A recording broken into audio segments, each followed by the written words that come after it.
What's up everyone, welcome to the Like Sneaker channel. My name is Chris. For first time viewers, my reviews are based on me rating the following categories and scoring them out of 10.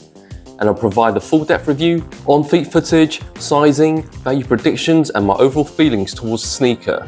There is a new model introduced by major Japanese sports brand Asics, and being a big fan, I'm very excited to get hold of these. I was looking for a pair of comfortable navy and silver sneaker and did consider the New Balance 990 V3, but as everyone is aware, those are rather popular and selling at resale for at least £200. But then I stumbled across the Asics NYC Steel Blue, which had another colourway and one that really caught my eye and completely swayed me to hit the button for these. It's the Asics Gel-NYC Black and Clay Grey. I bought these pair online from N Clothing, a UK-based clothing store for £145, which I thought I was quite fortunate as other major retailers were sold out with my usual size. The delivery was super quick. I've ordered it in the morning and it arrived the following morning. Following the success of the recent collab with Awake New York, the Gel-NYC designed by Angelo Bacche and his team has officially been inducted into the Asics family. The new shoe takes several references from earlier Asics sneakers and combined elements from the early Nimbus 3 model, as well as accents from other sneakers in the brand's growing roster of high-performance silhouette.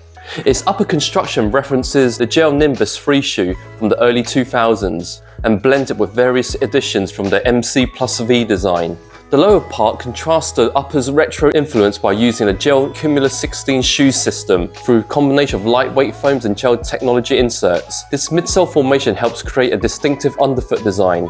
It is not new when brands combine several models together to launch a new silhouette.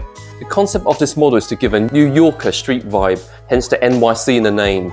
Not being a native New Yorker, I don't have a clue how they dress over there, but being a major diverse city, I guess it could be the same as London, where the wearer would like a cool, athletic and comfortable shoe to withstand the everyday hustle and bustle and to present itself in various fashion styling.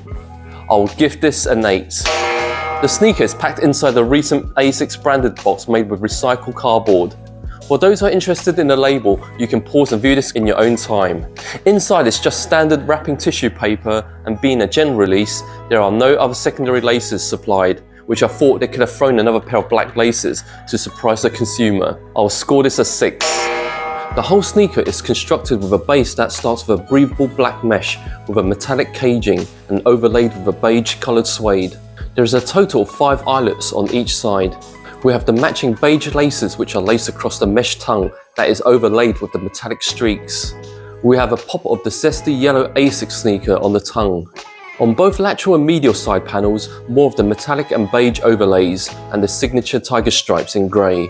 We have another hit of yellow from the Asics logo branding near the rear end that features on the lateral side only. More towards the heel, we have a sturdy heel base supported with a springy grey horseshoe heel counter, with overlays of the metallic and beige. The heel strip is completed with a hit of metallic. The sock liner is made of a well-padded mesh in black. For the insoles, we have an all-black colour insole with the Asics branding in yellow. The whole shoe sits on top of a mixture of grey and white foam and gel midsole. For the outsole, again a combination of carbon rubber in rear foot, blown rubber in forefoot, supported with a midfoot shank. I absolutely love the colour mixture. It just complements each other rather well. And my favourite part is that the black mesh toe box, which really lifts these beige and metallic silver. If this part was in beige, then I would think that this would look rather bland, but I'm glad the designer opted for black. The metallic caging is not reflective 3M, it is only there for contrast of colour. The small hits of yellow do give this sneaker a subtle pop, and a reminder that these are also sportswear shoes and not just for lifestyle. In my mind, these deserve a 10. This pair is primarily constructed in suede mesh and synthetic overlays. The quality of the suede and metallic overlays is okay. I think it's close to an average sneaker, nothing lush. The mesh, however, feels quite nice and breathable, and the shoe exceeds with the gel cushioning on the rear and forefoot area. I'll give this an 8.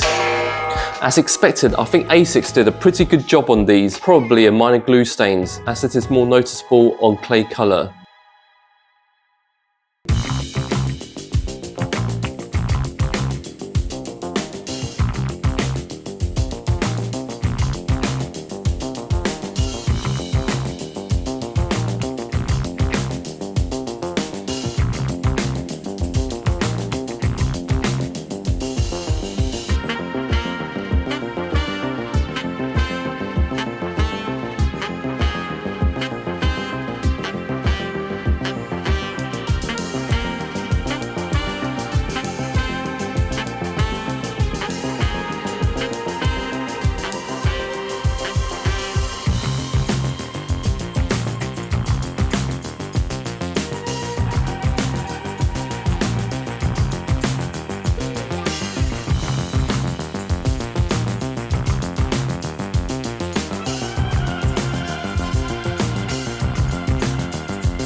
With regards to sizing, I recognise everyone's foot and shape is unique.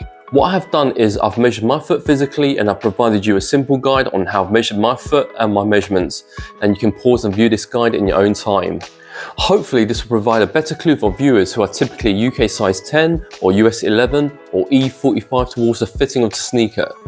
So my feet physically measures 28.1 centimeter lengthwise, and I have normal width feet.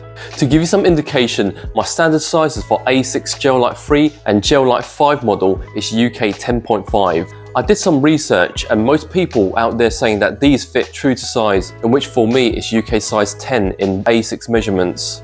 These are a UK 10. I do find these fit true to size. A perfect one-to-one secure fit, and this will probably mold better in time with regular wear. For wide footers, I think you will need to consider going up half a size, as the width of my feet is normal and I felt a firm cushioning around it. This new model hits the spot in terms of comfort.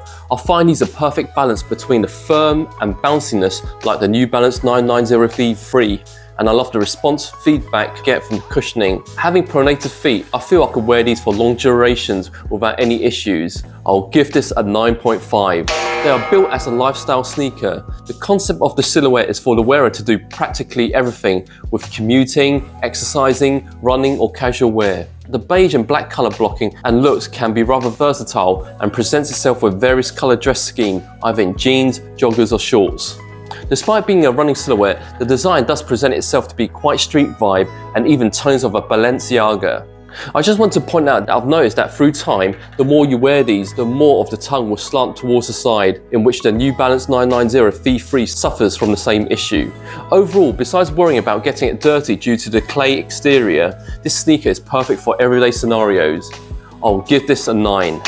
Most new general release models that are introduced into the market will most likely catch on some hype and then steadily decrease. Despite the first few collaborated pairs did carry some interest for the hardcore Asics enthusiasts, but this is where it stops. I don't think there was enough marketing push to entice the wider audience in a competitive market. Though they had tried to launch this in Paris Fashion Week, the direct competition for these is the New Balance 990 V3 and the 2000R, and for Asics it's going to be a bit of a challenge to fight for a piece in the uprising New Balance market. Currently the general releases are going just below retail, and depending on the wave of trend, these could either steadily increase and catch on or drop below retail with a typical heavily discounted sale for retail. Please note these are purely based on my personal predictions. If you're looking for a does-it-all running shoe, the Asics Gel-NYC Clay in Black is a great sneaker. I cannot express how much I love this pair. Trendy looks, supreme comfortability and versatility. I love it so much that I would even place these within my personal top 10 sneaker contender of the year. Yet I would prefer if the price point was slightly lower, then it would have been a bit more realistic and competitive for the non-Asics enthusiasts.